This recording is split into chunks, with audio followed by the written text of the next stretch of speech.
que aquela foto que a gente tirou é papel de parede em seu computador? Será que já falou da gente pros seus pais? Yeah, você pediu espaço e tempo, eu te dei. Depois pediu anonimato e eu fiquei. Cheguei no meu limite, não aguento mais. Sei que a gente falou sobre cobrança e tal, mas entenda meu lado, eu não tô legal.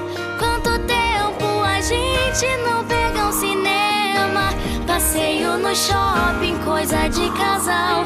E quem gosta de mistério é filme de terror. O meu jogo é aberto, é o jogo do amor. Quero tudo bem simples como todo mundo, isso é normal. Tá fugindo de quê? Por que ser assim? Tá com medo de quê? Não pensa em mim, por que tá se escondendo? Se não tá devendo, me explica essa história, eu preciso entender. Tá fugindo de quê? Por que não falar? Tá com medo de quê?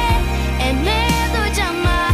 Se tá do meu lado, pra que tanto cuidado? Um amor desse jeito não dá pra esconder.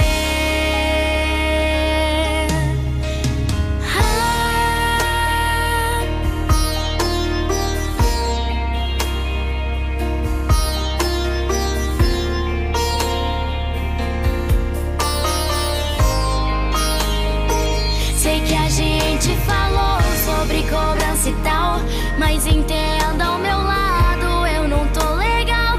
Quanto tempo a gente não pega um cinema, passeio no shopping, coisa de casal.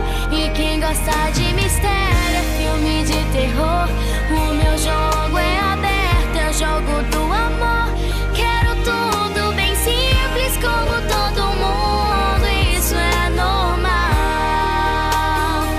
Tá fugindo de quê?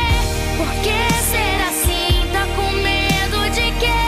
Nem pensa em mim, por que tá se escondendo? Se não tá devendo, me explica essa história, eu preciso entender. Tá fugindo de quê?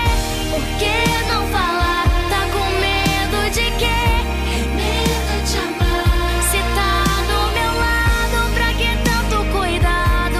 Um amor desse jeito não dá pra esconder.